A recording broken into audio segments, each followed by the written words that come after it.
Assalamualaikum warahmatullahi wabarakatuh. Perkenalkan, nama saya Anissa Fitri dengan NIM 2320203 861 211009. Saya akan membahas masalah ekonomi makro, pengangguran dan inflasi dalam makroekonomi Islam. Selanjutnya saya akan membahas definisi dan konsep dasar makroekonomi Islam. Makroekonomi Islam adalah cabang ilmu ekonomi yang mempelajari perilaku ekonomi secara keseluruhan.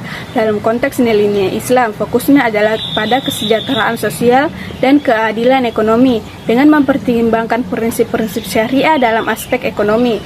Perbedaan makro konvensional berbeda dengan makro konvensional yang berfokus pada pertumbuhan ekonomi dan efisiensi. Makroekonomi Islam menekankan aspek etika, keadilan dan tanggung jawab sosial dalam mencapai kesejahteraan bersama.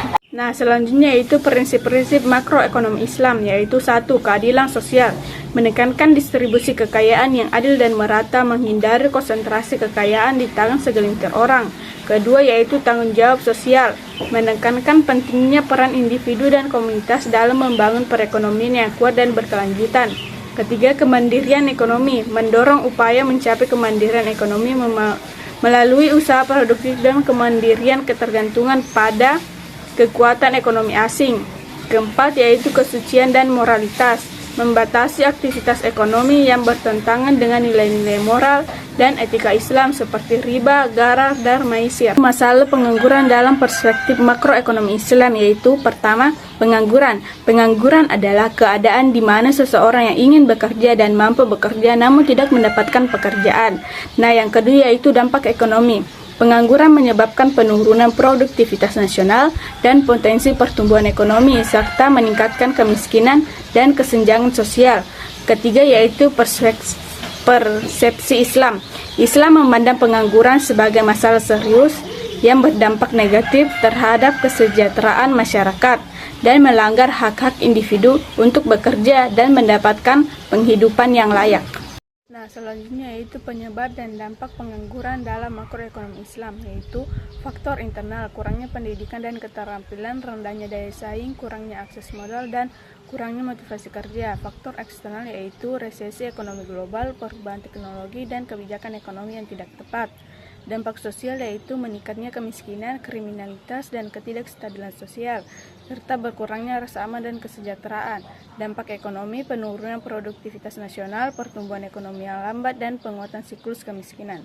Penyebab dan dampak inflasi dalam makroekonomi Islam. 1. Faktor utama, peningkatan permintaan agregat. Kedua, faktor pendukung, peningkatan biaya produksi, deflasi mata uang, dan spekulasi pasar. Ketiga, dampak ekonomi, penurunan daya beli, pengangguran, dan ketidakpastian ekonomi. Dampak sosial, meningkatnya ketimpangan sosial, konflik sosial, dan ketidakstabilan politik. Selanjutnya yaitu masalah inflasi dalam perspektif makroekonomi Islam.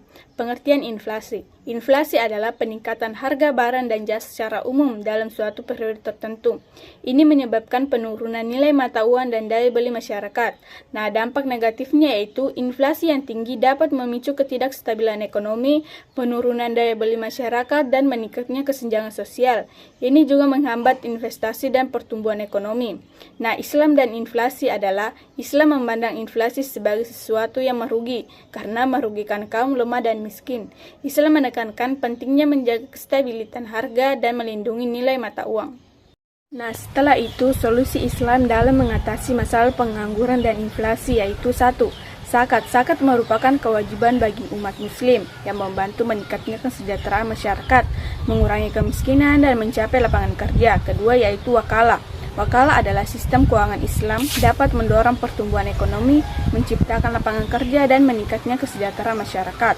Ketiga yaitu Qardul Hasan, peminjaman tanpa bunga. Qardul Hasan dapat membantu mengatasi masalah akses modal bagi pengusaha dan masyarakat, mendorong pertumbuhan ekonomi, dan mengurangi pengangguran. Keempat yaitu inflasi, menghindari riba dan spekulan, serta mendorong produk dalam negeri, dapat membantu menjaga kestabilan harga dan mengurangi dampak inflasi. Kesimpulan masalah ekonomi makro, pengangguran, dan inflasi. Dalam makroekonomi Islam secara pengertian, inflasi menurut ekonomi maupun konvensional sama. Inflasi adalah kenaikan harga secara terus-menerus dalam jangka waktu tertentu. Walaupun secara pengertian sama, namun pembagian inflasi dalam ekonomi Islam dan konvensional mengandung pengertian yang berbeda. Perspektif Islam memandang bahwa inflasi dibagi menjadi dua berdasarkan sebabnya, yaitu natural inflation dan human error inflation. Sedangkan dalam perspektif ekonomi konvensional, inflasi dibedakan menjadi tiga, yaitu berdasarkan sebab, asal, dan tingkat keparahannya.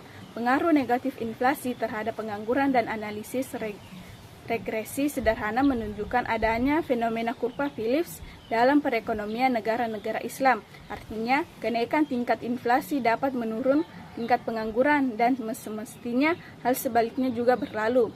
Pada analisis regresi berganda secara parsial, tingkat inflasi berpengaruh terhadap pertumbuhan ekonomi dengan koefisiensi regresi bernilai negatif.